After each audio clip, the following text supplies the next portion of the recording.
Well, Dr. Gabriel Ken Gadaffi is a football administrator. He joins the show live from his base in Asia.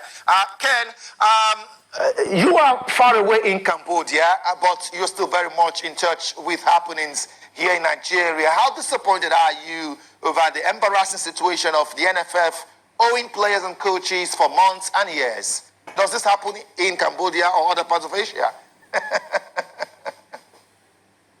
Well, I mean, this is becoming one too many, you know. I mean, it was a big embarrassment for Nigeria. Even it became a talking point at the recently concluded World Cup that the FIFA Secretary General had to intervene and said, okay, because of Nigeria, FIFA will pay directly to the players. But unfortunately, that didn't happen, and we are still back to square one.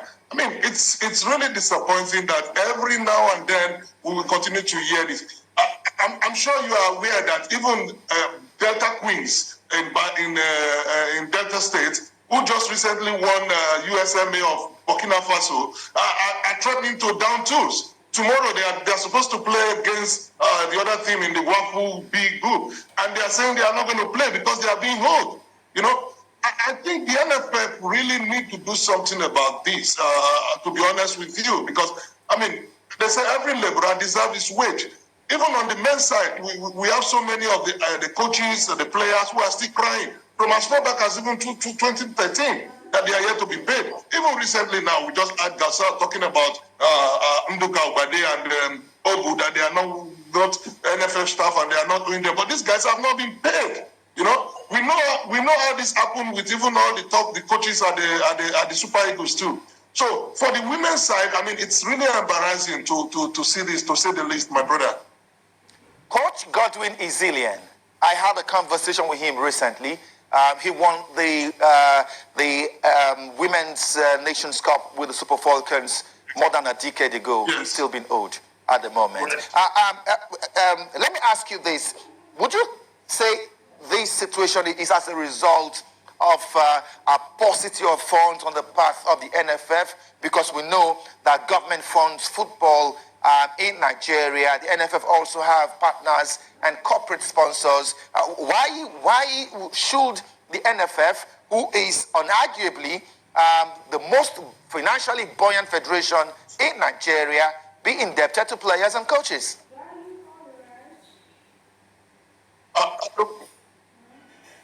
Look, to be honest with you, let me be very straight with you. Even NFF don't need the government money. Go and check with many other countries, many federations. They only go to the government cap in hand asking for money. So it's not about the government money. FIFA approved $1.5 billion in 2020 as a relief fund for struggling football leagues. What did we get? Where is that money? You understand me? And I think there are 211 FIFA members, and each member got $1 million during that COVID period. We're talking of COVID alone. Annually, FIFA gives over 16 million to each. You can fact check this to each federation. Aside that, even for the women, they give 500,000 for women development. Look at our women. Sometimes when we play the FA Cup in some states, they don't even have women. In some states, they don't even have women team, or maybe they will have only 2 teams. What is happening to the grassroots? Talking about the grassroots, FIFA has been going around many countries. We cannot say we're a developing country in football. We are supposed to be a football nation. You understand me? FIFA has a gold project. That's what we call FIFA Gold Project, in which they give all the federations almost $1 million to build facilities, basically focus on facilities. These grants are for clubs, DFAs, players, and referees. So, the NFF don't even need to go to the government. The excuse that government is not giving them money is not tenable, my brother. It's not tenable. All right, Dr. Ken, you are a football expert and technocrat. If contacted to help reshape Nigerian football, what steps will you be taking? Just in a few seconds, quickly. We have to go back to the grassroots. I have an academy in Nigeria, in Delta State, to be precise, in Abo and Asaba. And I've been taking part in so many tournaments. We need to go back to the grassroots. Honestly speaking, there are no facilities. We need to encourage the money bags, private investment into facilities. I mean, the kind of facilities that these players or these athletes are used now is way obsolete, and that's why, I mean, it's a shame. Look at the World Athletics. We are only open on this girl, Toby Amuson. She's the only person we are open on, which is a shame.